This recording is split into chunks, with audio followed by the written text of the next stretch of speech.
तस्य व्याप्तिं वयं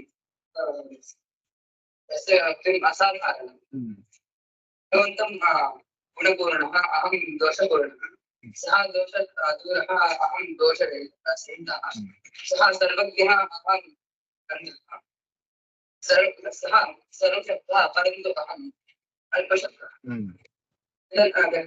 व्यत्यासेन सः वयं भगवन्तं शरणं भूत्वा सः अस्मान् अपरिहन्येति एकं निश्चलबुद्धेन भगवते समर्पितकारेण पुनः विष्णुदूतः पुरतः आगच्छति ते सर्वे आगत्य तस्य हस्तं गृहीत्वा विष्णोः प्रति नयति यावत्पर्यन्तम् इति चेत् जयविजयेन आगत्य अनेक दूतानि आगत्य द्वारस्य समीपे अतिष्ठत् ते सर्वे दृष्ट्वा अजामिलः नमस्कारः करोति अनन्तरं सः अपि विष्णुदूत एव भवति अनन्तरं सः वैकुण्ठं प्राप्नोति यः अजामिलस्य कथां शृणोति तस्मै स्वर्गस्य द्वारम् अपावृतं भवति अत्र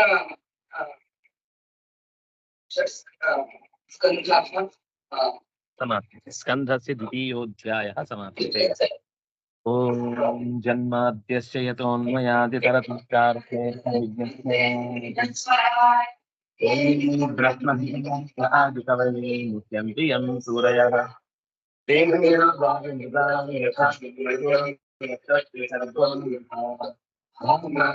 सदा निरस्तसुखं सत्यं परं जीवति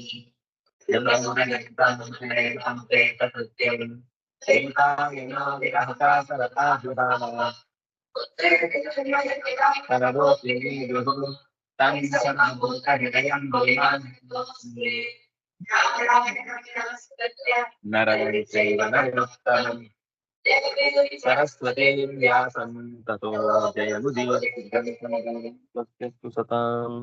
श्रीगुरुभ्यो नमः। हरिः ओम्। राजोवाच निशम्य देव स्वभटोपवर्णितं प्रत्याह किं तानथ धर्मराज एवं हताज्ञो विहतान् मुरारेः नैदीशकैः यस्य वशे जनोऽयं। ಪರೀಕ್ಷಿತ್ ರಾಜ ಮತ್ತೆ ಪ್ರಶ್ನೆ ಕೇಳ್ತಾ ಇದ್ದಾನೆ. ಸ್ವಭಟೋಪವರ್ಣಿತಂ ನಿಶಮ್ಯ, ತನ್ನ ಭೃತ್ಯರು ಹೇಳಿರುವ ಮಾತುಗಳನ್ನ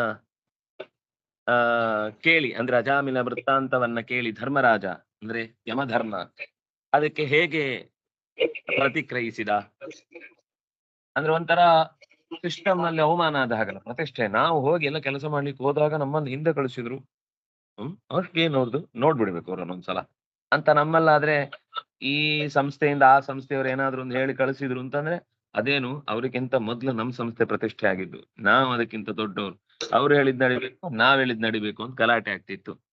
ಆತರ ಯಮಧರ್ಮ ಏನ್ ಹೇಳ್ದ, ಯಾಕಂದ್ರೆ ಅವನಿಗೆ ಕೊಟ್ಟ ಜವಾಬ್ದಾರಿ ನೋಡ್ರಿ, ನಮ್ಗೆ ನೀವು ಜವಾಬ್ದಾರಿ ಕೊಟ್ಮೇಲೆ ನಾವ್ ಅದನ್ನ ಮಾಡ್ತೀವಿ, ಅದನ್ನ ನೀವು ಪ್ರಶ್ನೆ ಮಾಡಿ ವಾಪಸ್ ಹೋಗಿ ಬರ್ಬೇಡಿ, ನೀವಲ್ಲ ಲೆಕ್ಕ ಹಾಕ್ಲಿಕ್ಕೆ, ನಾವ್ ಹೇಳಿದಂಗೆ ಕೇಳ್ಬೇಕು ಅಂತ ನೀವು ಮಧ್ಯದಲ್ಲಿ ಡಿಸ್ಟರ್ಬ್ ಮಾಡೋದಾದ್ರೆ ನಾಳೆಯಿಂದ ನಾವು ಈ ಪುಸ್ತಕದ ಕೆಲಸ ಮಾಡಲ್ಲ. ನಮ್ಗೇನ್ ಬೇರೆ ಕೆಲಸ ಇಲ್ವಾ, ಇದೊಂದೇ ಕೆಲಸ ಇರುತ್ತಾ? ಸಾವಿರಾರು ಜನರು ಬೇರೆ ಬೇರೆ ವ್ಯವಸ್ಥೆ ಇದೆ, ನೀವು ಹೀಗೆ ಹೇಳ್ಬಿಡಿ ನಾವಲ್ಲಿ ಬರ್ತೀವಿ ನೀವು ಬರ್ಬೇಡಿ ಅಂತ. ಅದು ಬಿಟ್ಟು ಇದ್ದಕ್ಕಿದ್ದಾಗೆ ಬಂದು ನಮ್ಮನ್ನ ವಾಪಸ್ ಕಳಿಸೋದು ಅಂದ್ರೆ ಏನರ್ಥ? ವಿಷ್ಣುದೂತರ ವರ್ತನೆ ಯಮದೂತರಿಗೆ ಏನಾದ್ರೂ ಕೋಪ ತಂದಿತ? ಯಾಕಂದ್ರೆ ಯಮನ ಆಜ್ಞೆಗೆ ಭಂಗ ಬಂತಲ್ವಾ? ಏನಾಯ್ತು? ಯಮಸ್ಯ ದೇವಸ್ಯ ದಂಡ ಭಂಗ ಕುತಶ್ಚ ನರ್ಷೇ ಶ್ರುತಪೂರ್ವ ಆಸೀತ್ ಏವಂ ಮುನೇ ವೃಶ್ಯತಿ ಲೋಕ ಸಂಶಯಂ ನಹಿ ತ್ವದನ್ಯ ಇತಿ ಮೇ ವಿನಿಶ್ಚಿತಂ. ಓ ಮುನಿ, ಶುಕಾಚಾರ್ಯರೇ, ನೀವು ಹೇಳಿದ್ರಿ ಯಮನ ಆಜ್ಞೆಯನ್ನ ವಿಷ್ಣುದೂತರ ಮಾತಿಗೆ ಮೀರಬೇಕಾಯ್ತು, ಅಂದ್ರೆ ಭಂಗ ಉಂಟಾಯಿತು. ಇಲ್ಲಿ ತನಕ ಯಮನನ್ನ ತಡೆದು ನಿಲ್ಲಿಸಿ ವಾಪಸ್ ಹೋಗಿ ಅಂತ ನಾವು ಕೇಳಿರ್ಲಿಲ್ಲ. ಇದು ಫಸ್ಟ್ ಟೈಮ್ ಈ ತರದ ಕಥೆ ಕೇಳ್ತಾ ಇರೋದು. ಅಡ್ರೆಸ್ ತಪ್ಪಲ್ಲ, ಟೈಮ್ ತಪ್ಪಲ್ಲ ಅಂತ ಯಮನಿಗೆ ಒಂದು ಬಿರುದಿದೆ. ಅವನೊಂದ್ಸರ್ತಿ ಕೈ ಹಾಕಿದ ಅಂತಂದ್ರೆ ಅದು ನಡತೆ ನಡೆಯತ್ತೆ ಅಂತ, ಎಲ್ಲೂ ಕೂಡ ಏನೂ ಕೂಡ ವ್ಯತ್ಯಾಸ ಆಗುದಿಲ್ಲ ಅಂತ. ಅಂಥದ್ರಲ್ಲಿ ಈ ತರದ ಅವ್ಯವಸ್ಥೆ ಹೇಗೆ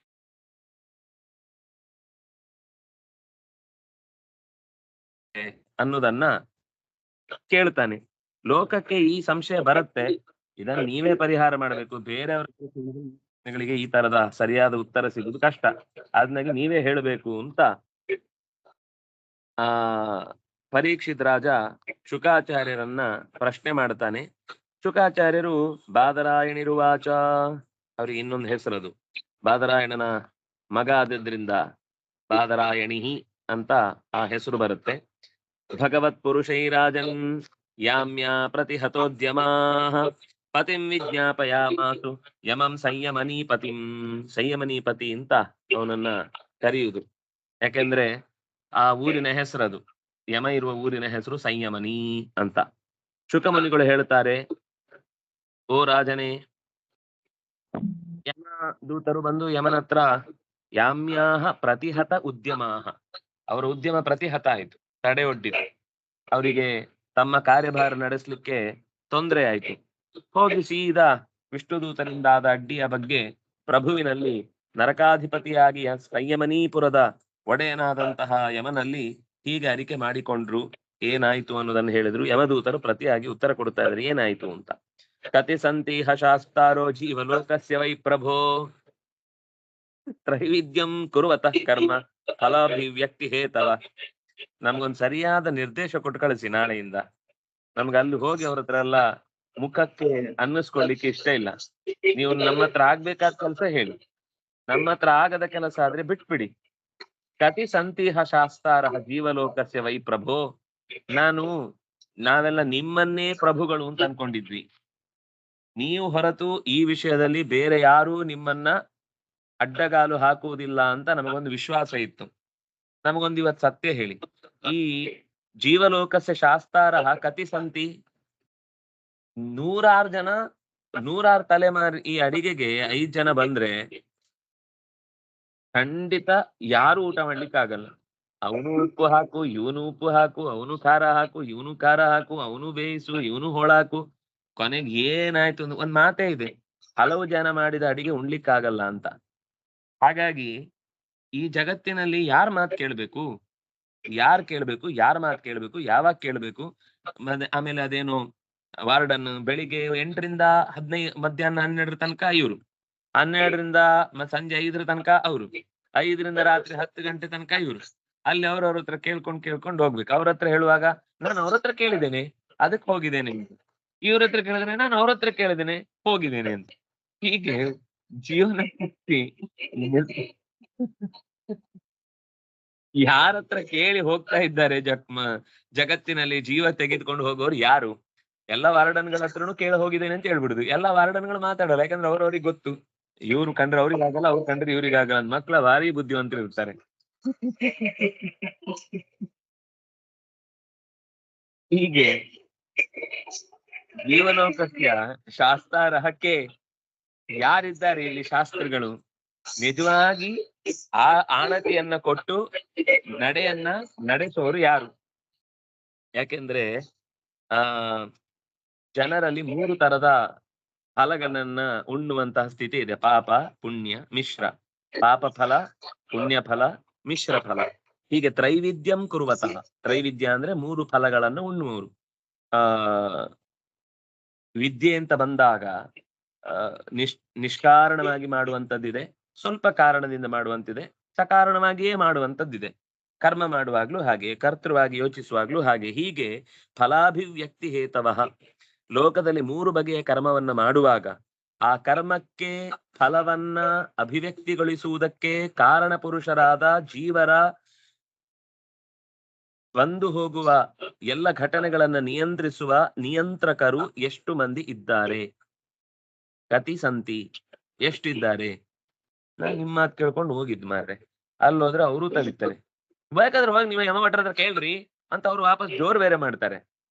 ನಾವು ಏನೋ ಧೈರ್ಯದಿಂದ ನಮ್ಮ ಯಮ ಭಟ್ರ ಹೇಳಾಗಿದೆ, ನೀವು ನಮ್ಮನ್ನ ಅಲ್ಲಾಡಿಸುವಂಗಿಲ್ಲ ಅಂತ ನಾವು ಧೈರ್ಯದಲ್ಲಿ ಹೇಳುವಂಗೂ ಇಲ್ಲ. ಅವರೇ ವಾಪಸ್ ಹೇಳಿದ್ರು, ನಿಮ್ಮ ಯಮ ಭಟನನ್ನೇ ಕೇಳ್ರಿ, ಅವ್ರಿಗಿಂತ ಮೇಲಿನ ವ್ಯಕ್ತಿಗಳ ಹತ್ರ ಹೇಳಿಸಿ ರೆಕಮೆಂಡ್ ಲೆಟರ್ ತಗೊಂಡ್ಬಂದಿದೀವಿ. ಅವ್ರು ಏನ್ ಹೇಳಿದ್ರು ನಮ್ಮ ರೆಕಮೆಂಡ್ ಲೆಟರ್ ನೋಡಿದ್ಮೇಲೆ ನಿಮ್ಮ ಯಮ ಕೂಡ ಅಯ್ಯೋ ಸ್ವಾಮಿ ತಪ್ಪಾಯ್ತು, ಫೋನ್ ಮಾಡಿಸ್ಬೇಕಾ ಈಗ್ಲೇ ಎದುರುಗಡೆ ಡೈರೆಕ್ಟ್ ವೈಕುಂಠಕ್ಕೆ. ಆಗ ಅವ್ರ ಜೀವ್ ಹುಜೂರ್ ಅಂತ ಒಂದ್ಸರ್ತಿ ಇದ್ದಕ್ಕಿದ್ದಾಗ ಎದ್ದು ನಿಂತು ಸ್ವಾಮಿ ನಿಮ್ ಫೋನ್ ಒಂದು ಗೊತ್ತಿಲ್ಲ, ತಪ್ಪಾಯ್ತು, ನೀವ್ ಏನ್ ಬೇಕಾದ್ರೆ ಅಂತ ಕಳಿಸುವಂತ ದುಸ್ಥಿತಿ ನಿಮ್ಮ ಯಮಧರ್ಮನಿಗೆ ಬರುವುದನ್ನ ನೀವು ನೋಡ್ತೀರಾ ಅಂತ ಹೀಗೆಲ್ಲ ಹೇಳುವ ಪರಿಸ್ಥಿತಿ ಬಂದದನ್ನ ನೋಡಿದ್ರೆ ಫಲ ಕೊಡೋರು ಯಾರು ಅಂತ ನಮ್ಗೆ ಗೊತ್ತಾಗ್ತಿಲ್ಲ. ನಾವು ಇಲ್ಲಿ ತನಕ ಯಮಧರ್ಮನೇ ನಮಗೆ ಶಾಸ್ತ್ರ, ಅವನೇ ಶಾಸ್ತಾರ ಅಂತ ಅನ್ಕೊಂಡಿದ್ದೆವು. ಯದಿಸ್ಯುರ್ಬಹವೋ ಲೋಕೆ ಶಾಸ್ತಾರೋ ದಂಡಧಾರಿಣ ಕಸ್ಯ ಸ್ಯಾತಾಂ ನವಾಕಸ್ಯ ಮೃತ್ಯುಶ್ಚಾಮೃತಮೇವ ಚ. ಆಯ್ತು, ನೀವು ಒಂದು ವೇಳೆ ಯದಿಶ್ರುಹು ಬಹವಃ ಶಾಸ್ತಾರಃ, ಅನೇಕ ಜನ ಶೇರ್ ಹಾಕಿ ಒಂದು ಕಂಪನಿ ನಡೆಸ್ತಾ ಇದ್ದಾರೆ. ಅದರಲ್ಲಿ ರೂಲ್ಸ್ ಅಂಡ್ ರೆಗ್ಯುಲೇಷನ್ ಹಾಗೆ ಹೀಗೆ ಅಂತ ಒಂದಿಷ್ಟು ಮಾಡ್ಕೊಂಡಿದ್ದಾರೆ. ಯಾರ ಆಜ್ಞೆಗೆ ಅನುಗುಣವಾಗಿ ಅಮೃತನಾಗಬೇಕು ಮೃತನಾಗಬೇಕು, ಅವನ ಮಾತಿನಂತೆ ಯಾರೋ ಒಬ್ಬ ಹೇಳ್ತಾನೆ, ನನ್ನ ಕಡೆಯವರು ಇವ್ರನ್ನ ಈಗ ನೀವು ಡಿಸ್ಮಿಸ್ ಮಾಡುವಂಗಿಲ್ಲ, ಅವ್ರಿಗೆ ನಾವು ಟೈಮ್ ಕೊಟ್ಟಿದೀವಿ. ಅವ್ರು ಹೇಳ್ತಾರೆ ಇಲ್ಲ ಇಲ್ಲ, ನಾವು ಅವರಿಗೆ ಬೇರೆಯವರಿಗೆ ಮಾತು ಕೊಟ್ಟಾಗಿರೋದ್ರಿಂದಾಗಿ ನಾವು ಇವ್ರನ್ನ ಡಿಸ್ಮಿಸ್ ಮಾಡಿದ್ರೆ ಹೊಸ MD ಯನ್ನ ತರ್ಲಿಕ್ಕಾಗುದು, ಅದರಿಂದಾಗಿ ನಮ್ಗೇನು ಮಾಡ್ಲಿಕ್ಕಾಗಲ್ಲ, ನಾವು ಅದನ್ನ ಮಾತಾಡಿ ಎಲ್ಲ ಬೋರ್ಡ್ ಮೀಟಿಂಗ್ ಅಲ್ಲಿ ಹೇಳಾಗಿದೆ, ಕರ್ಕೊಂಡು ಹೋಗ್ಬೇಕು ಅವರನ್ನ. ಹೀಗೆ ಅಪರಾಧಿಗಳಿಗೆ ದಂಡ ವಿಧಿಸುವಂತಹ ವ್ಯಕ್ತಿ, ಆಳುವವರು ಬಹಳ ಮಂದಿ ಆದಾಗ ಒಬ್ಬ ನಿಗ್ರಹಿಸ್ಬೇಕು ಅಂತ ಹೇಳ್ತಾನೆ, ಒಬ್ಬ ಅನುಗ್ರಹಿಸ್ಬೇಕು ಅಂತ ಹೇಳ್ತಾನೆ. ಕೊನೆಗೆ ಅನುಗ್ರಹಿಸ್ಬೇಕಾದ ಸಂದರ್ಭ ಬಂದಾಗ ನಿಗ್ರಹ ಮಾಡೋರು ಬಂತಡಿತಾರೆ, ನಿಗ್ರಹ ಮಾಡುವ ಪ್ರಸಂಗ ಬಂದಾಗ ಅನುಗ್ರಹ ಮಾಡೋರು ಬರ್ತಾರೆ. ಹೀಗೆ ಸುಖವೋ ದುಃಖವೋ ಏನ್ ಅವ್ರಿಗೆ ಅನುಭವಿಸ್ಬೇಕು ಅಂತ ಅನ್ನೋದೇ ಗೊತ್ತಾಗದೆ ಅಯೋಮಯ ಸ್ಥಿತಿ. ಅನುಭವಿಸುವವರಿಗೂ ಸುಖ ಬಂತು ಅಂತ 6 ವರ್ಷದಿಗೆ ಇನ್ನೊಬ್ಬ ಬಂದು ಬಾರಿಸ್ತಿರ್ತಾನೆ. ಯಾರೊಬ್ರು ಬಾರಿಸಿ ಅಯ್ಯೋ ಅಂತ ಏಟು ತಿಂದು ಗಾಯ ಆಗಿ ಕಾಲು ಮುರಿದ ಮೇಲೆ ತಗೊಂಡೋಗಿ ದೊಡ್ಡ ಸಿಂಹಾಸನದ ಮೇಲೆ ಇಡಿಸಿ ಕಾಲ್ ಮೇಲೆ ಪೂಜೆ ಮಾಡ್ತಾ ಇರ್ತಾನೆ. ಮುರಿದೋದ ಕಾಲನ್ನು ತಗೊಂಡು ಅಲ್ಲಿ ಕೂತು ಏನ್ ಮಾಡೋದು? ಆದ್ರಿಂದ ನಮಗೆ ಅನುಭವಿಸರಿಗೂ ಕಷ್ಟ, ಕೊಡುವವರ ನಿರ್ಧಾರವನ್ನು ಯಾವುದನ್ನ ಸ್ವೀಕರಿಸ್ಬೇಕು ಏನು ಗೊತ್ತಾಗೋದಿಲ್ಲ. ಯಾಕೆಂದ್ರೆ ಯಾರಿಗ್ ಸುಖ ಬರಬೇಕು, ಯಾರಿಗ್ ಸುಖ ಬರಬಾರದು, ಯಾರಿಂದ ಸುಖ ಬರಬೇಕು, ಯಾರಿಂದ ಸುಖ ಬರಬಾರದು. ಯಾಕಂದ್ರೆ ಸುಖ ಬರುದು ಹೋಗುದು ಕೂಡ ಅವರ ಕರ್ಮದಲ್ಲಿ ಎದುರುಗಡೆಯವನ ಏನೋ ಒಂದು ಸಂಬಂಧ ಇದ್ದದ್ರಿಂದನೇ ಬರುದು. ಇವನ್ ಪ್ರಕಾರ ಹೇಳ್ತಾನೆ ಇಲ್ಲ ಇಲ್ಲ, ನಾವು ಕರ್ಮವನ್ನು ವ್ಯವಸ್ಥೆ ಮಾಡಿದ್ದು ಹೋದ ಜನ್ಮದ್ದು, ಆದ್ರಿಂದಾಗಿ ಇವನು ಹೋದ್ಸಲ ಇವನಿಂದ ಪಡೆದಿದ್ದಾನೆ, ಅದರಿಂದಾಗಿ ಇವನೇ ಈ ನಾಯಿಯನ್ನು ಎಳ್ಕೊಂಡು ಹೋಗ್ಬೇಕು ಅಂತ. ಇನ್ನೊಬ್ಬ ಹೇಳ್ತಾನೆ ಇಲ್ಲ ಇಲ್ಲ, ಅವನು ಹೋದ ಜನ್ಮದಲ್ಲಿ ಅವನು ನಾಯಿ ತರ ಒಂದ ಎಳ್ಕೊಂಡು ಹೋಗಿದ್ದಾನೆ, ಅದನ್ನಾಗಿ ಇವನೇ ಈ ನಾಯಿಗೆ ಎರಡು ಕಡೆಯಿಂದ ಹಗ್ಗ ಹಾಕಿ ಉಭಯತ ಪಾಶ ರಜ್ಜು ಅಂತ ಎಳೆದು ಬಿಡುದು, ನಾಯಿ ಗೊಟಕ್. ಹಾಗೆ ಯಾರ ವ್ಯವಸ್ಥೆ ಅಡಿಯಲ್ಲಿ ಲೋಕ ನಡೀಬೇಕು, ಒಂದು ವೇಳೆ ಹೀಗೆ ಹಲವು ಶಾಸ್ತ್ರಗಳು ಬಂದ್ರು ಅಂತ ಆದ್ರೆ ಒಂದು ನಿಯಮನಕ್ಕೆ ಲೋಕ ಧ್ವಂಸ ಆಗುತ್ತೆ. ಅದರಿಂದ ನಮ್ಗೆ ಅರ್ಥ ಆಗ್ತಿಲ್ಲ. ಕಿಂತು ಶಾಸ್ತ್ರ ಬಹುತ್ವೇ ಸ್ಯಾತ್ ಬಹೂನಾಮಿಹ ಕರ್ಮಿಣಾಂ ಶಾಸ್ತ್ರತ್ವೋಪಚಾರೋಹಿ ಯಥಾ ಮಂಡಲವರ್ತಿನಾಂ. ಯಾಕೆಂದ್ರೆ ಪ್ರತಿಯೊಬ್ಬ ವ್ಯಕ್ತಿಯು ಕರ್ಮ ಮಾಡ್ತಾನೆ ಇರ್ತಾನೆ, ಕರ್ಮ ಮಾಡದ ವ್ಯಕ್ತಿ ಇಲ್ಲ. ನಹಿ ನಹಿ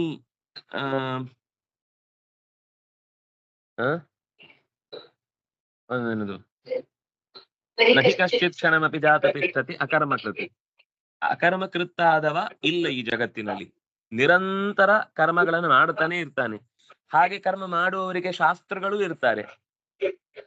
ಶಾಸ್ತ್ರಗಳು ಇರುವುದು ಅಂತಂದ್ರೆ ಅವರಿಗೆ ಶಾಸಕತ್ವ ಅನ್ನೋದು ಅಧಿಕಾರಯುಕ್ತವಾಗಿ ಹೀಗೆ ಆಗ್ಬೇಕು ಅಂತ ಹೇಳುವ ಏನು ಒಡೆತನ ಇರ್ಬೇಕು. ರಬ್ಬರ್ ಸ್ಟ್ಯಾಂಪ್ ಅಲ್ಲ, ಅವ್ರು ಹೇಳಿದ್ರ ಹಾ ಹಾಕಿ, ಅವ್ರು ಸೈನ್ ಕೊಟ್ರ ಹಾ ಸೈನ್, ಅವ್ರು ತೆಗ್ದಿಟ್ರ ಹಾ, ಅವ್ರ ಪತ್ರ ಹಾಕ್ಲಿಕ್ಕೆ ಹೇಳಿದ್ರ ಪತ್ರ, ನಾಲ್ಗಿನೇ ಅಂತಂದ ಅದನ್ನು ಮುಚ್ಚಿ ಪೋಸ್ಟ್ ಬಾಕ್ಸಿಗೆ ಹಾಕು ಅಂತ ಹೇಳಿದ್ರೆ ಅಷ್ಟನ್ನೇ ಮಾಡುದು. ಅವ್ರಿಗೇನು ಹೇಳಲಿಕ್ಕೆ ಸ್ಥಾನ ಮಾತ್ರ ದೊಡ್ಡದು. ಅವ್ರು ಯಾರು ಒಳಗೆ ಕೂತವ್ರು ಒಂದಿಷ್ಟು ಜನ ಇರ್ತಾರೆ, ಸ್ವಾಮಿ ಇದು ಪತ್ರ ನೀವು ಹಾಕಿ ಸೈನ್ ಹಾಕಿ ಕೊಡ್ಬೇಕಷ್ಟೇ, ನೀವ್ ಇಲ್ಲಿ ಕೂತದ್ದು ನಾವ್ ಹೇಳ್ದಂಗೆ ಕೇಳಲಿಕ್ಕೆ, ಸಂಬಳ ಬೇಕಾದ್ರೆ ನೀವ್ ಇಟ್ಕೊಂಡು ಕೆಲಸ ನಾವ್ ಹೇಳ್ದಂಗೆ ಮಾಡಿ ಅಂತ. ಆತರ ಏನಾದ್ರೂ ಶಾಸ್ತ್ರತ್ವ ಉಪಚಾರೋಹಿ, ಉಪಚಾರ ಅಂದ್ರೆ ಸುಮ್ನೆ ಬಾಯಿ ಮಾತಿಗೆ ಅವ್ರ ಶಾಸ್ತ್ರಗಳು ನಡೆಸುವುದೆಲ್ಲ ಶಾಸ್ತ್ರಿಗಳೇ ಆ ಕಡೆಯಿಂದ, ಅವ್ರು ಹೇಳ್ದಂಗೆ ನಡೀತಾ ಇರುತ್ತೆ. ಯಾರೋ ಒಬ್ಬ ಒಳಗಿಂದ ಕೂತವನು ಹೀಗಾಗ್ಬೇಕು ಸರ್, ಹಾಗಾಗ್ಬೇಕು ಸರ್, ಅದು ಹಾಗೆ ಮಾಡಿದ್ರೆ ಆಗಲ್ಲ ಸರ್, ಹೀಗ್ ಮಾಡಿದ್ರೆ ಆಗಲ್ಲ. ಅವ್ನ ಪಾಪ ಅನುಭವದಿಂದ ಸ್ವಲ್ಪ ಹಳಬ, ಅವ್ನಿಗೆಲ್ಲ ಗೊತ್ತಿರುತ್ತೆ. ನೀವೇನಾದ್ರೂ ನಾನು ಹೇಳಿದ್ ಕೇಳಿಲ್ಲ ಅಂದ್ರೆ ನಾಳೆ ನಿಮ್ಗೊಂದು ಮರ್ಯಾದೆ ಹೋಗೋ ಕಾರ್ಯಕ್ರಮ ಆದಾಗ ನಾನಂತೂ ಬಂದ್ ರಕ್ಷಣೆ ಮಾಡಲ್ಲ. ಅವ್ನು ಹೆದರ್ತಾನೆ. ಯಾರು ಅಂತ ಎಲ್ಲ ಲೆಕ್ಕಾಚಾರ ಗೊತ್ತಿರೋದು ಅವನಿಗೆ, ಯಾರ್ಯಾರಿಗೆ ಆಗಲ್ಲ ಅನ್ನೋದು ಗೊತ್ತಿರೋದು ಅವನಿಗೆ. ಇವನೇನೋ ಅದನ್ನ ಎಚ್ಚರಿಕೆ ಕೊಡ್ಲಿಲ್ಲ ಅಂದ್ರೆ ಅವ್ರ ಹತ್ರನು ಮಾತಾಡಿ ಇವ್ರ ಹತ್ರನು ಮಾಡಿ 2 ಜನ ಸೇರಿ ಇವನಿಗೆ ಧರ್ಮದ ಏಟ್ ಹಾಕಿ ಹೋಗ್ಬಿಡ್ತಾನೆ. ಏನು ನಿಮ್ಗೆ ಚೂರು ಗೊತ್ತಿಲ್ಲ ಇಲ್ಲಿದ್ ವಿಷಯ ಅಂತ. ಹೀಗಾಗಿ ಅವನೇ ಆಳ್ವಿಕೆಯನ್ನು ನಡೆಸ್ತಾನೆ.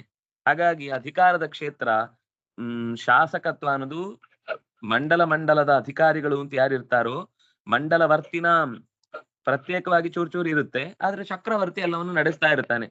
ಹಾಗೆ ಚಕ್ರವರ್ತಿಯ ಪರಮಾಧಿಕಾರ ಅಂತ ಒಂದು ವೇಳೆ ಹೇಳುವುದಾದ್ರೆ, ಈಗ ಈ ಮಾತು ನಿಮ್ಮದು ನಡೀಲಿಲ್ಲ, ಅದರಿಂದಾಗಿ ಯಾರು ನಿಜವಾಗಿ ಈ ಅಧಿಕಾರದ ಕ್ಷೇತ್ರವನ್ನ ನಿರ್ವಹಿಸುವವರು ಯಾರು? ಅಕಸ್ಮಾತ್ ಮಂಡಲವರ್ತಿಗಳೇ ಅಧಿಕಾರವನ್ನು ನಡೆಸಿದ್ರೆ ಆಗ ಚಕ್ರವರ್ತಿಯ ಪದ ಬಿದ್ದು ಹೋಗುತ್ತೆ. ಯಾರು ವಿಷ್ಣು ದೂತರೆಲ್ಲ ಬಂದವರು ನಿನ್ನ ಮಾತಿಗೆ ಎದುರು ನಿಂತು ಕರ್ಕೊಂಡು ಹೋಗ್ಬಿಟ್ರು. ಅವರೆಲ್ಲ ನಿಂಗೂ ನಮಗೆ, ಈಗ ದೂತರು ಅಂತಂದ್ರೆ ನಿನ್ಗಿಂತ ಅತ್ಯಂತ ಕೆಳಗಿನವರೇ. ಆದ್ರಿಂದಾಗಿ ನೀನು ಹೇಳ್ಬೇಕಾದ ಮಾತನ್ನ ಅವ್ರು ಹೇಳಿ ನಡ್ಸ್ಕೊಂಡು ಹೋದ್ರು ಅಂದ್ರೆ ನೀನು ಡೆಮ್ಮಿ ಅಂತ ಆಯ್ತಲ್ವಾ, ಲೆಕ್ಕಕ್ಕಿಲ್ಲ ಅಂತ ಆಯ್ತು. ಆಟಕ್ ಮಾತ್ರ ನೀರ್ ತರ್ಲಿಕ್ ಬಾ ಅಂತ ಆಟಕ್ಕೆ ಕರ್ಕೊಂಡು ಹೋಗುದು, ಆಡ್ಲಿಕ್ಕೂ ಇಲ್ಲ ಬಾಲ್ ಹಾಕ್ಲಿಕ್ಕೂ ಇಲ್ಲ. ಹಾಗೆ ಇದೊಂದು ಬರೀ ಟೀಮ್ ಅಲ್ಲಿ ತೋರ್ಸ್ಲಿಕ್ಕೆ ಫೋಟೋದಲ್ಲಿ ಇರ್ತಾನಷ್ಟೇ. ಆಮೇಲೆ ಏನು ಅವನು ಮತ್ತೆ ಎಲ್ಲೂ ಬರುವುದಿಲ್ಲ. ನನ್ನ ಫೋಟೋ ನೋಡ್ಬೇಕಾ, ನೀವು ಎಲ್ರು ನಾವು ಆ ಕಸ ಗುಡಿಸುವವರು ಅವ್ರು ಇವರೆಲ್ಲ ಬಂದು ಸೇರಿದ ಜಾಗದಲ್ಲಿದ್ದ ಫೋಟೋದಲ್ಲಿ ನೋಡ್ಬೇಕು, ಅಲ್ಲಿ ನಾವಿರ್ತೀವಿ ಅಂತ. ಸ್ಟೇಜಲ್ಲೂ ಇಲ್ಲ, ಟೀಮಲ್ಲೂ ಇಲ್ಲ, ಕಪ್ಪು ತಗೊಳ್ಳುವಾಗ್ಲೂ ಇಲ್ಲ. ಚಿಪ್ಪು ನಮ್ದೆ ಅಂತ ಹೇಳುವಾಗ ಬೇಕಿದ್ರೆ ವಾಪಸ್ ಹೋಗುವಾಗ ಹಿಡ್ಕೊಂಡು ಹೋಗ್ಬೇಕಷ್ಟೇ. ಆದ್ರಿಂದ ಏನ್ ಮಾಡ್ಬೇಕೀಗ? ಅತಸ್ತ್ವಮೇಕೋ ಭೂತಾನಾಂ ಸೇಶ್ವರಾಣಾಂ ಅಧೀಶ್ವರ ಶಾಸ್ತಾ ದಂಡಧರೋ ನೃಣಾಂ ಶುಭಾಶುಭ ವಿವೇಚನ. ಭೂತಾನಾಂ ತ್ವಮೇಕಃ ಅಧೀಶ್ವರಃ ಸೇಶ್ವರಾಣಾಂ, ಯಾರೆಲ್ಲ ರಾಜರು ಮಹಾರಾಜರು ದೊಡ್ಡ ದೊಡ್ಡ ವ್ಯಕ್ತಿಗಳಿದ್ದಾರೋ ಅವರನ್ನು ಕೂಡ ಪಾಶ ಹಾಕಿ ಕರ್ಕೊಂಡು ಹೋಗೋ ನೀನೆ.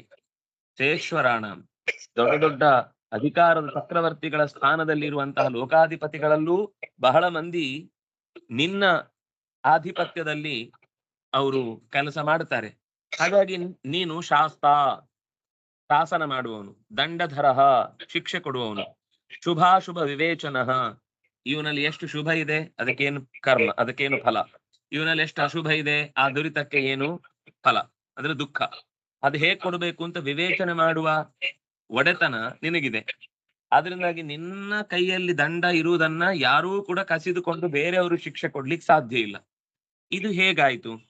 ನಮ್ಮ ಗ್ರಹಿಕೆ ದಂಡ ಶಾಸಕ ನೀನೆ, ಆದ್ರೆ ಈಗ ದಂಡ ಆಯ್ತು ಶಾಸನತ್ವ, ಯಾವುದಕ್ಕೂ ಉಪಯೋಗಕ್ಕೆ ಬರ್ಲಿಲ್ಲ. ಏನ್ ಮಾಡುದೀಗ? ತಸ್ಯತೆ ವಿಹತೋ ದಂಡೋ ನೃಲೋಕೆ ವರ್ತತೆ ಧುನಾ ಚತುರ್ಭಿರದ್ಭುತೈ ಸಿದ್ಧೈ ಆಜ್ಞಾತೆ ವಿಪ್ರಲಂಘಿತ. ನಿನ್ನ ದಂಡ ಈಗ ಅಡ್ಡಿಗೊಳಗಾಗಿದೆ. ವಿಹತಃ ತೇ ದಂಡ, ನಿನ್ನ ದಂಡಾಧಿಕಾರ ಮುರಿದು ಹೋಯ್ತು. ಅಧುನಾ ನೃಲೋಕೆ ತವ ದಂಡ ವಿಹತಃ, ಭೂಲೋಕದಲ್ಲಿ ನಿನ್ನ ದಂಡ ವಿಹತಃ ವರ್ತತೆ, ಮುರಿದು ಬಿದ್ದಿದೆ. ಅದ್ಯಾರೋ ಅದ್ಭುತೈ ಸಿದ್ಧೈ ಚತುರ್ಭಿಹಿ ತೇ ಆಜ್ಞಾ ವಿಪ್ರಲಂಘಿತ. ಆ 4 ಜನ ವಿಷ್ಣು ದೂತರು ಬಂದಿದ್ರಲ್ವಾ, ಇಲ್ಲಿ ಸ್ಪಷ್ಟ ಎಷ್ಟು ಜನ ಅಂತ ಹೇಳಿಬಿಟ್ರು. ಚತುರ್ಭಿಹಿ ತೇ ಆಜ್ಞಾ ಸಿದ್ಧೈಹಿ ವಿಪ್ರಲಂಘಿತ, ದಾಟಿ ಹೋದ್ರವರು, ನಿನ್ನ ಆಜ್ಞೆಯನ್ನ ಮೀರಿ ನಡೆದ್ರು. ನೀನು ಕರೆದುಕೊಂಡು ಬಾ ಆ ದುರುಳ ಚೇತನನನ್ನ ಅಂತ ಪಾಶ ಕೊಟ್ಟು ನಮ್ಮನ್ನ ಕಳುಹಿಸಿ ಎಳ್ಕೊಂಡು ಬರುವಾಗ ಬಿಡಿಸಿಕೊಂಡು ಹೋದ್ರವರು. ನಿಯಮಾನಂ ತವಾದೇಶಾತ್ ಯಾತನಾಗೃಹಂ ವ್ಯಮೋಚಯನ್ ಪಾತಕಿನಂ ಚಿತ್ವಾ ಪಾಶಾನ್ ಪ್ರಸಹ್ಯತೆ.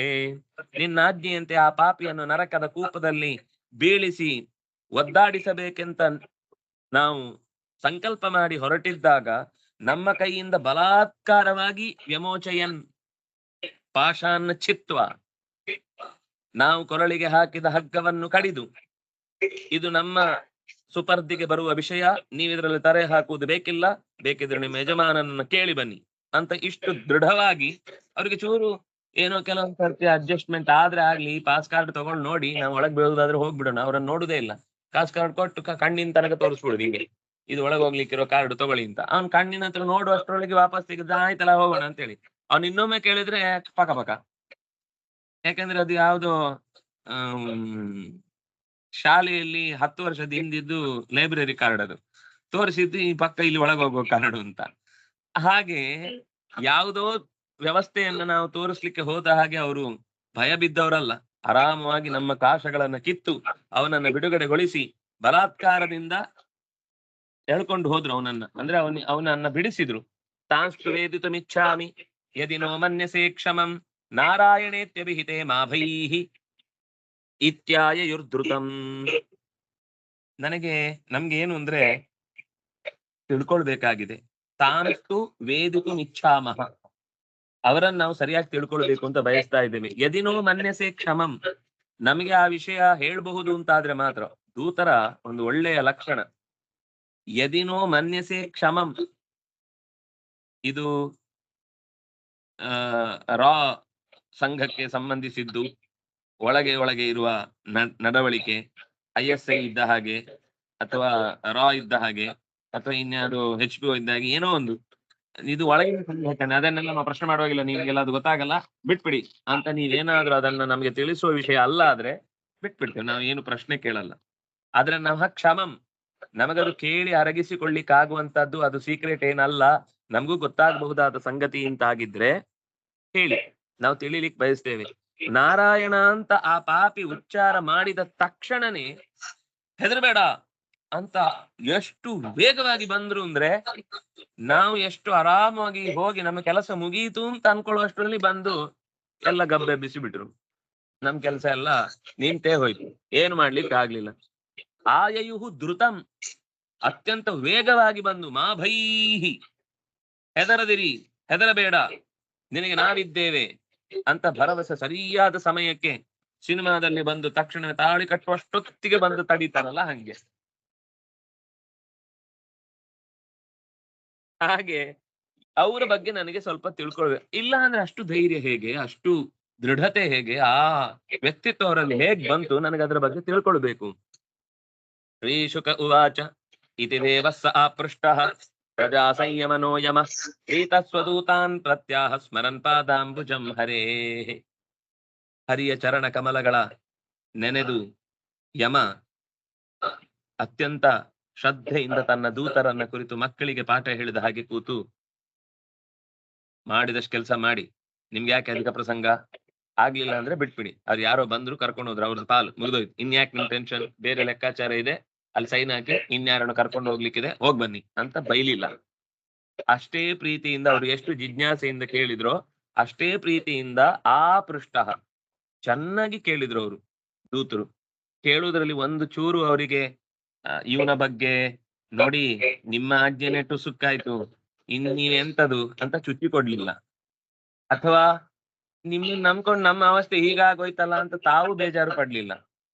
ನಾವು ತಿಳ್ಕೊಳ್ಳೋದಕ್ಕಿಂತ ಏನೋ ಬೇರೆಯದೇ ಒಂದು ವಿಷಯ ಇದೆ, ಇಲ್ಲಿ ನಿರ್ಧಾರ ಮಾಡೋರು ಯಾರು ಅಂತ ಅನ್ನೋ ವಿಷಯದಲ್ಲಿ ನಮ್ಗೊಂದು ತಪ್ಪು ಕಲ್ಪನೆ ಇತ್ತು, ಇದಕ್ಕೆ ಮೀರಿ ಏನೋ ಒಂದು ಸಂಗತಿ ಇಲ್ಲಿ ಇದೆ ಅಂತ ಗೊತ್ತಾಯ್ತು, ಅದರ ಬಗ್ಗೆ ಹೇಳಿ ಅನ್ನುವ ಆ ಜಿಜ್ಞಾಸೆಯಿಂದ ದೂತರು ಕೇಳಿದ ಮಾತಿಗೆ ಲೋಕಕ್ಕೆನೆ ಶಾಸಕನಾಗಿದ್ದ ಯಮದೇವ ಅತ್ಯಂತ ಸಂತುಷ್ಟನಾಗಿ, ಪ್ರಜಾ ಸಂಯಮನೋ ಯಮಃ, ಪ್ರಜೆಗಳನ್ನ ಎಲ್ಲರನ್ನೂ ಕೂಡ ಅವರ ಆಯುಷ್ಯಕ್ಕೆ ತಕ್ಕಂತೆ ಎಳೆದೊಯ್ಯಬಲ್ಲ, ಅಧಿಕಾರವನ್ನ ನಿಯಂತ್ರಿಸಬಲ್ಲ ಒಡೆತನವನ್ನ ಹೊಂದಿದ್ರೂ ಕೂಡ ಈಗ ಅವರು ಕೇಳಿದ ಪ್ರಶ್ನೆಗಳಿಗೆ ಅತ್ಯಂತ ಸಂಯಮದಿಂದ ಉತ್ತರವನ್ನ ನೀಡಿದ. ಯಮ ಉವಾಚ ಪರೋ ಮದನ್ಯೋ ಜಗತಸ್ತಸ್ತುಶ್ಚ ಓತಂ ಪ್ರೋತಂ ಪಟವದ್ಯತ್ರ ವಿಶ್ವಂ ಯದಂಶತೋಸ್ಯ ಸ್ಥಿತಿ ಜನ್ಮನಾಶ ನಸ್ಯೋತವತ್ ಯಸ್ಯ ವಶೇ ಚ ಲೋಕಃ. ತುಂಬಾ ಚೆನ್ನಾಗಿದೆ ಮಾತು. ಮದ್ ಅನ್ಯಃ ಪರಃ ಜಗತಃ ತಸ್ತುಶ್ಚ ಮತ್ ಅನ್ಯಃ, ನನಗಿಂತ ಬೇರೆಯಾದ, ಜಗತಃ ತಸ್ಥುಶ್ಚ, ತಸ್ಥುಷ ಅಂತಂದ್ರೆ ಸಸ್ಯಗಳು, ನಿಂತೇ ಬದುಕುವ ಪ್ರಾಣಿಗಳು, ಸ್ಥಿತ್ವಾ ಜೀವಂತಿ ತೇ ತಸ್ಥುಷಃ, ನಿಂತೇ ಬದುಕುವಂತಹವುಗಳು ಗಿಡ ಮರಗಳು. ಜಗತಃ ಅಂದ್ರೆ ಗಚ್ಚತೀತಿ ಜಗತ್, ಓಡಾಡುವ ಜೀವಿಗಳು. ಜಗತ್ತಿಗೂ ಅದಕ್ಕೆ ಹೆಸರು, ಜಗತ್ ಓಡ್ತಾ ಇರುತ್ತೆ, ನಾವೇ ಕೆಲವೊಂದ್ ಸರ್ತಿ ಉಳಿದು ಹಿಂದೆ ಬಿದ್ದಿರ್ತೇವೆ, ಆಮೇಲೆ ಗೊತ್ತಾಗುತ್ತೋ ಎಲ್ರು ಹೋಗಾಗಿದೆ ನಾವು ಹಿಂದೆ ಬಿದ್ದಿದ್ದೀವಿ ಅಂತ. ಜಗತ್ತು ಹೋಗ್ತಾನೆ ಇರುತ್ತೆ, ನಾವು ಕೂತಲ್ಲಿ ಕೂತಿರ್ತೇವೆ ಅಷ್ಟೇ. ಆದ್ರಿಂದ ಇಡೀ ಜಗತ್ತಿನ ಅಂದ್ರೆ ಚಲಿಸುವ ಜೀವಿಗಳ, ಚಲಿಸದ ಜೀವಿಗಳ ನಿಯಮನವನ್ನ ಮಾಡುವ ಪರಹ ಶ್ರೇಷ್ಠನಾದ ವ್ಯಕ್ತಿಯೊಬ್ಬ ಇದ್ದಾನೆ. ಪರಹ ಅನ್ಯಃ ಅಸ್ತಿ ಅಂತ ಅರ್ಥ. ಅದು ಹೇಗಿದ್ದಾನೆ ಅಂದ್ರೆ ಓತಂ ಪ್ರೋತಂ ಪಟವದ್ಯತ್ರ ವಿಶ್ವಂ. ಓತ ಅಂದ್ರೆ ಈ ಬಟ್ಟೆಯಲ್ಲಿ ನೀವು ನೋಡಿದ್ರೆ ಒಂದಕ್ಕೊಂದು ಏನಂತಾರ ಅದಕ್ಕೆ, ಹೆಣೆದುಕೊಳ್ಳುವುದು. ಅದು ಈ ಕಡೆಯಿಂದಲೂ ಹೇಳಿದ್ದಾರೆ, ಈ ಕಡೆಯಿಂದಲೂ ಹೇಳಿದ್ದಾರೆ. ಹಾಗೆ ಇದು ಓತ, ಇದೆಲ್ಲ ಓತ, ಇದೆಲ್ಲ ಪ್ರೋತ. ಪ್ರತಿ ನೀವು ಬಟ್ಟೆ ಆದ್ಮೇಲೆ ಎಲ್ಲಿ ನೂಲಿಲ್ಲ ಅಂತ ಹೇಳಲಿಕ್ಕೆ ಸಾಧ್ಯ ಇಲ್ಲ. ಎಲ್ಲಾ ಕಡೆ ನೂಲು ಸೇರಿದ್ರೇನೆ ಅದು ಬಟ್ಟೆ ಆಗುದು. ಇಲ್ಲ ಅಂದ್ರೆ ನಮ್ಮಲ್ಲಿ ಒಂದು ಕನ್ನಡಿ ಪುಡ ಇಂತಿದೆ, ಎಲ್ಲ ತೂತುದಿರುತ್ತೆ. ಸುಮ್ನೆ ಅದ್ರಲ್ಲಿ ಕೆಳೆ ಇರುತ್ತೆ, ಅದು ತರಗೆಲೆ ತರ್ಲಿಕ್ಕೆ ಮಾತ್ರ ಆಗುದು. ನೀವು ಅದ್ರಲ್ಲಿ ನೀರ್ ತರ್ಲಿಕ್ಕೆ ಆಗಲ್ಲ, ಅಥವಾ ಹಣ್ಣು ತರ್ಲಿಕ್ಕೆ ಆಗಲ್ಲ, ಅಥವಾ ಇನ್ನೇನು ತರ್ಲಿಕ್ಕೆ ಹಾ ಅದಕ್ಕೆ ಕನ್ನಡಿ ಹೆಡಿಗೆ ಅಂತ ಹೇಳ್ತಾರೆ. ಅಂದ್ರೆ ತೂತಿರುತ್ತೆ ಅಂತ. ಆ ತರ ಬಟ್ಟೆಯನ್ನು ಹೇಳಿದ್ರೆ ಅದ್ರಲ್ಲಿ ಬಟ್ಟೆ ಆಗುದಿಲ್ಲ. ಅದು ಕೆಲವೊಂದ್ ಸರ್ತಿ ಫ್ಯಾಷನ್ ಆಗ್ಬಿಡುತ್ತೆ ಅಷ್ಟೇ. ಎಲ್ಲಿ ಏನ್ ಯಾಕೆ ಉಡ್ತಾರೆ ಅಂತಾನೆ ಗೊತ್ತಾಗಿರುದಿಲ್ಲ, ಬಟ್ಟೆ ಉಟ್ಟಿದ್ ಯಾಕೆ ಅಂತಾನೆ ಗೊತ್ತಿರುದಿಲ್ಲ. ಹಾಗಲ್ಲ, ಎಲ್ಲ ಮಂಡಿ ಹರ್ಕೊಂಡಿರು, ಕಾಲ್ ಮೂಗು ಹಿಂದೆ ಎಲ್ಲ ಹರಿದೋದ್ರೆ ಅಯ್ಯೋ ದೇವ್ರೆ ಅಂತ ಅಮ್ಮ ಬಂದು ಹೆದರಿ ಹೊಲ್ದು ಕೊಡ್ಬೇಕಿತ್ತು. ಈಗ ಮಕ್ಳೇ ಡಬಲ್ ರೇಟ್ ಕೊಟ್ಟು ಹರ್ದದ್ದನ್ನೇ ತಂದು ಇದು ಈಗ ಇವತ್ತಿನ ಫ್ಯಾಷನ್ ಇದು ಅಂತ ಹೇಳಿ ತಿರುಗಾಡ್ತಾ ಇರ್ತಾರೆ. ಆದ್ರಿಂದ ಇದು ಹಾಗಲ್ಲ. ಓತಂ ಪೋತಂ ಪಟವತ್, ಎರಡೂ ಕಡೆಯಿಂದ ಹಾರಿಜಾಂಟಲ್ ಆಗಿ, ವರ್ಟಿಕಲ್ ಆಗಿ ಎರಡೂ ಕಡೆಯಿಂದ ಬಟ್ಟೆಯ ನೂಲುಗಳು ಎಡೆ ಬಿಡದಂತೆ ಒಂದರೊಳಗೆ ಒಂದು ಚಂದದಲ್ಲಿ ಹೆಣೆದುಕೊಂಡಿದೆ. ಯತ್ರ ವಿಶ್ವಂ ಓತಂ ಪ್ರೋತಂ, ಯಾರಲ್ಲಿ ಇಡೀ ವಿಶ್ವದ ಸತ್ವ ರಜಸ್ಸು ತಮಸ್ಸು ಅನ್ನುವ ಗುಣಗಳ ಎಳೆಗಳು ನೀಟಾಗಿ ಯಾರಲ್ಲಿ ಹೆಣೆದುಕೊಂಡಿದೆಯೋ, ಅಥವಾ ಯಾರು ಈ ಜಗತ್ತನ್ನ ಹೆಣೆದು ನಿಲ್ಲಿಸಿದ್ದಾನೋ ಅವನು ಮದನ್ಯ, ಅವನು ಪರಹ, ಅವನು ನನಗಿಂತ ಹಿರಿಯ, ನನಗಿಂತ ಶ್ರೇಷ್ಠ, ನನಗಿಂತ ಪೂರ್ತಿ ಬೇರೆಯಾಗಿ ನಿಂತಿದ್ದಾನೆ. ಯದಂಶತೋ ಅಸ್ಯ ಸ್ಥಿತಿ ಜನ್ಮ ನಾಶಾಹ, ಬಟ್ಟೆಯ ತುಂಡು ಹೇಗೆ ನೂಲನ್ನ ಹಾಸು ಹೊಕ್ಕಾಗಿ ಆಶ್ರಯಿಸಿದೆಯೋ ಹಾಗೆ ಇಡೀ ಪ್ರಪಂಚವನ್ನು ಕೂಡ ಭಗವಂತ ಪೂರ್ತಿ ತುಂಬಿಕೊಂಡು ಬಿಟ್ಟಿದ್ದಾನೆ. ಪ್ರಪಂಚ ಅವನನ್ನು ಆಶ್ರಯಿಸಿದೆ. ಪ್ರಪಂಚ ಅವನಲ್ಲ, ಪ್ರಪಂಚದಲ್ಲಿ ಅವನು. ಪ್ರತೀಕವೇ ದೇವರಲ್ಲ, ಪ್ರತೀಕದಲ್ಲಿ ದೇವರು. ಹಾಗಾಗಿ ನಾವು ಪ್ರತೀಕದಲ್ಲಿ ಹೂ ಹಾಕಿದಾಗ ಜಿರಳೆ ಬಂದು ತಿಂದು ಹೋಗುತ್ತೆ, ದೇವರಿಗೆ ತನ್ನ ಹೂವೇ ರಕ್ಷಿಸ್ಕೊಳ್ಲಿಕ್ಕಾಗಲ್ಲ, ನಮ್ಮಂದ್ರೆ ರಕ್ಷಿಸ್ತಾನೆ ಅಂತ ಪ್ರಶ್ನೆ ಕೇಳಿದ್ರೆ ತಲೆ ಕೆರ್ಕೊಳ್ಬಾರದು. ನೋಡ್ರಿ, ಅದು ಪ್ರತಿಮೆಯಲ್ಲಿ ಒಂದು ಚೇತನದ ಶಕ್ತಿಯನ್ನ ನಾವು ಆವಾಹನೆ ಮಾಡಿ ಅದನ್ನು ಉಪಾಸನೆ ಮಾಡೋದು ಹೊರತು ಪ್ರತಿಮೆಯೇ ದೇವರು ಅಂತ ಯಾರು ಹೇಳಿಲ್ಲ. ನೋಟಲ್ಲಿರುವ ಗಾಂಧಿನ ಅದು ಯಾವಾಗ್ಲೂ ನಗ್ತಾನೆ ಇರ್ತಾವೆ, ಅವನು ಟೆನ್ಷನ್ ಇಲ್ಲ, ಯಾಕಂದ್ರೆ ದುಡ್ಡಲ್ವಾ, ದುಡ್ಡಿ ಯಾವಾಗ ಇದ್ದವರೆಲ್ಲ ನಗ್ತಾ ಇರ್ತಾರೆ. ಆದ್ರೆ ಎಳೆದು ಹೊರಗೆ ತಂದಿದ್ರೆ ಈಗ ಎಲ್ಲರೂ ಬೈದ್ ಮಲಗಿಸ್ಬಿಡ್ತಿದ್ರು ಅವನನ್ನ. ಆದ್ರೆ ಈಗಿನ ಪರಿಸ್ಥಿತಿಯಲ್ಲಿ ಒಂದು ಲೋಕದ ವ್ಯವಹಾರಕ್ಕೆ ನಾವು ಚಿತ್ರವನ್ನು ಇಟ್ಟುಕೊಂಡು ಹೇಗೆ ನೋಡುತ್ತೇವೋ ಹಾಗೆ ಪ್ರತೀಕ ಪ್ರಪಂಚ ಅನ್ನೋದು ಅವನ ಒಂದು ಆಶ್ರಯ ತಾಣ. ಅವನಿಗಾಗಿ ಆಶ್ರಯ ಅಲ್ಲ, ಅದು ಉಳಿಲಿಕ್ಕೋಸ್ಕರ ಅದನ್ನು ಆಶ್ರಯಿಸಿದ್ದಾನೆ. ಹಾಗೆ ನಸ್ಯೋತವತ್ ಯಸ್ಯ ವಶೇಚ ಲೋಕಃ, ಬ್ರಹ್ಮ ರುದ್ರ ಅನ್ನುವ ಅಂಶದಿಂದ ಸೃಷ್ಟಿ ಮತ್ತು ಲಯ ಅನ್ನುವ ಎರಡು ಶಕ್ತಿಗಳನ್ನ ಯದಂಶತಃ ಅಸ್ಯ ಅಂಶತಃ, ಪರಮಾತ್ಮನದ್ದೇ ಅಂಶದಿಂದ ಕೂಡಿದಂತಹ ಸ್ಥಿತಿಯಲ್ಲಿ ಬ್ರಹ್ಮನಲ್ಲಿ ಬ್ರಹ್ಮನಾಗಿ, ಶಿವನಲ್ಲಿ ಶಿವನಾಗಿ ಸೇರಿಕೊಂಡು ಇಡೀ ಜಗತ್ತನ್ನ ಸೃಷ್ಟಿ ಸ್ಥಿತಿ ಲಯಗಳನ್ನ ನಡೆಸ್ತಾ ಇದ್ದಾನೆ.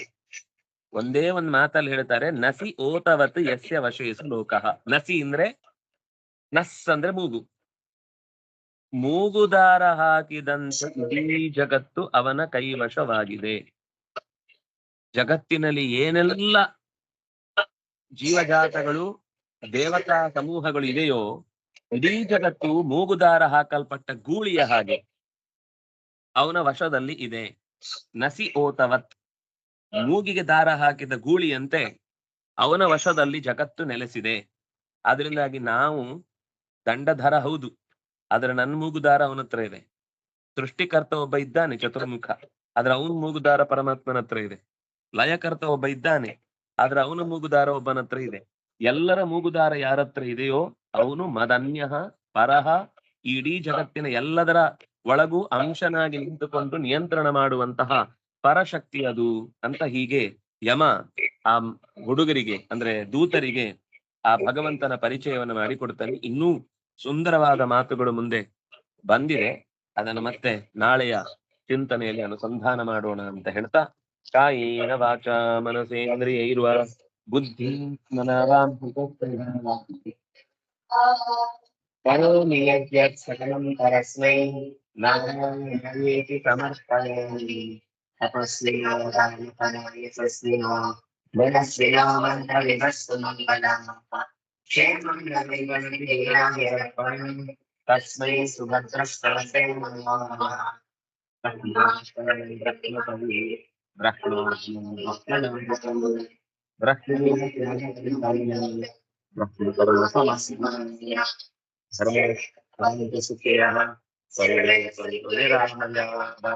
सर्वे भद्राणि पश्यन्तु मा कश्चित् दुःखभाग् भवेत् धर्मस्य विजयो भूयात् अधर्मस्य पराजयः प्राणहितान् भूयात् विश्वस्य मङ्गलम् श्रीकृष्णार्पितमस्तु हरिः ओम्